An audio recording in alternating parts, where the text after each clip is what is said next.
Hi, in this video you are going to see a 6-year-old gelding, Lewis. Lewis bucks when I ask him for canner, sometimes he even bucks in faster trot. This video will show you how to fix this kind of behavior. The first day I sat on Lewis, I started by doing small circle in walk to get him relaxed.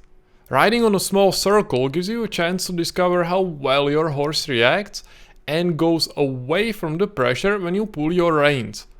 Turning your horse's head from one side to the other will help you to get him relaxed, both mentally and physically. When I started trotting, Lewis wasn't very happy about it, but so far he just gave me signs that he might start bucking. I reacted on the threats by urging him with my whip and by squeezing him with my legs. I tried to get him back to trot as soon as possible. As soon as I managed to get him back into trot and Lewis started going around again, I tried to ask him to speed up to faster trot. Horses usually start bucking when you ask for a faster gait, simply because they know that going faster is more tiring and they just don't want to get tired. They can go in canter, they are just too lazy to do so.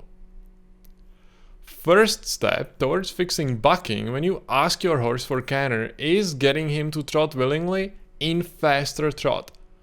As soon as I started going faster, Lewis got dissatisfied again and started bucking a little bit.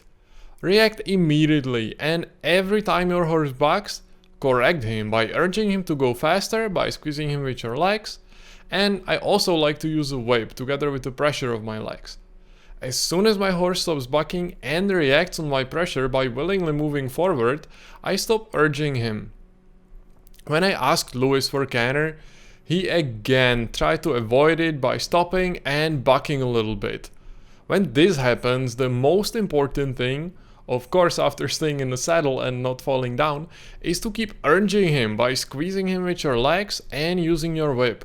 You can't stop urging until your horse stops bucking and starts cantering.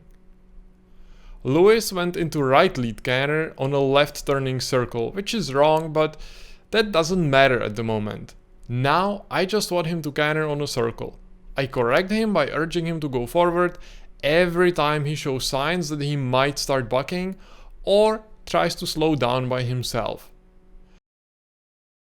If you get scared, your horse will be able to tell immediately, and he will most likely start trying to gain dominance, and he will be bucking even more than before. Another important thing is to stop urging your horse as soon as he stops bucking and starts cantering. You have to reward your horse when he does what you were asking him to do. Not squeezing him with your legs and urging him to go forward anymore is exactly the reward your horse is looking for. After I manage to do a few circles correctly, I can slow down to walk so Lewis can rest. After your horse stops bucking and goes to canter, just do a few circles and slow down. Your horse will discover that it's better to just do a few circles in canter other than to fight with you, buck, and then still have to do canter anyways. After giving Lewis some time to rest in walk, I can start cantering in the other direction. Now, Lewis no longer tried to resist and back me off. But let's talk a bit more about why was I riding on a halter. Lewis is used to riding with a halter. I don't really see any benefits to it, and I don't actually think that a bit is necessarily going to be less gentle to your horse than a halter, but since Lewis is used to it, I don't want to be trying to fix his bucking problem while also introducing a bit to him at the same time. When your horse tries to avoid doing certain exercises or more intense work by simply bucking, the best way to fix the problem is to keep correcting him while he's bucking by urging him with your legs and your whip until he stops bucking and starts doing what you want him to be doing. You can see that Lewis already did quite a few circles pretty well and stopped complaining and trying to buck. When I saw that everything was good, I slowed down to walk and finished up for today.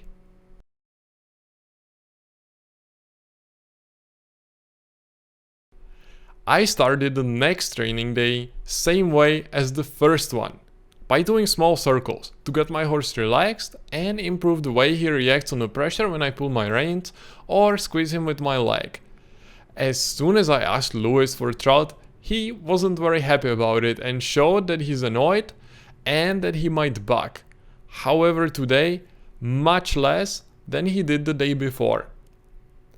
Even though it was significantly less, I of course still react by immediately urging him to go faster to correct him.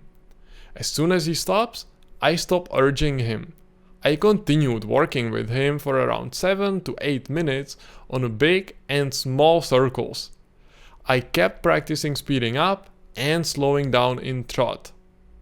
Lewis always had the biggest problem with canter. Every time I asked for canter, he started bucking instead. He didn't like going faster and he was trying to solve it by bucking. I also practiced the transition from walk to trot and from trot to walk. I continued by practicing it for the next few minutes until Lewis calmed down and stopped showing signs of dissatisfaction. Of course, I do every exercise that you can see on both sides for approximately the same amount of time. The most important thing is getting your horse to react willingly without showing any signs of dissatisfaction. You want your horse to speed up to trot without hesitating and while remaining calm. At this point, I don't care very much and I don't correct the way my horse carries his body and his head while transitioning to the faster gait and while going in a faster gait. After Lewis willingly went in trot, I tried to ask him for canter. He again started showing signs of dissatisfaction, but he was giving signs that he might buck rather than really started bucking. After a few minutes, he calmed down and just continued to canter on the circle without being mad about it. Everything was much better compared to the first day that I rode on him. He was more willing to listen to me and to canter. I continued by trying to canter in both directions.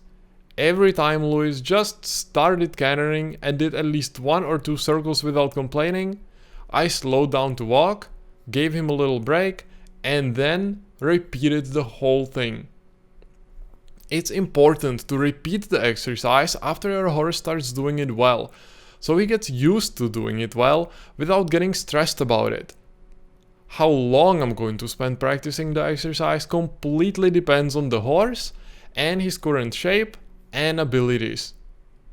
In these situations, when your horse tries to avoid doing something by bucking, or actually in any other way, it's important to be consistent and don't stop correcting your horse until he does what you wanted. Like Lewis in this video. If you know that your horse is capable of doing the exercise you want him to be doing, don't stop until he does it. Asking Lewis to canter on a circle was definitely something that he was capable of doing and learning. Every horse is going to be different. Some horses will try to resist and gain dominance more than others. If Lewis started bucking and I just reacted by holding on and then just letting him stand still when he stops bucking, he would learn that when he doesn't want to canter, he can just start bucking and he will not have to canter anymore. It would just teach him a way to gain dominance and avoid doing what I ask. If you want to solve issues like these, it's important to be confident that you are going to be able to hold on when your horse bucks and correct him. If you have worries that you might fall down and hurt yourself, it's better to get someone more experienced who isn't afraid to help you. Your horse is always able to tell when you get scared, and he will probably use it against you to try to gain dominance. Your fear can really complicate fixing your horse's bad habits and problems like the ones that you've seen in this video. This video is not for everyone. However, it shows you a reliable way of fixing these types of issues. It's up to you to decide whether you are capable of doing it or if it would be a better idea to get someone to help you.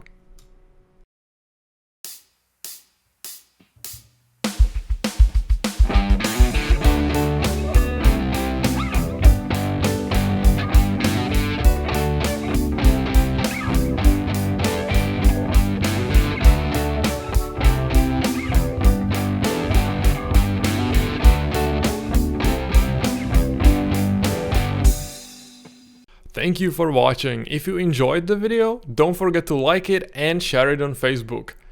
And of course, stay tuned for the next video, in which I'm going to show you what to do when your horse tries to run away with you.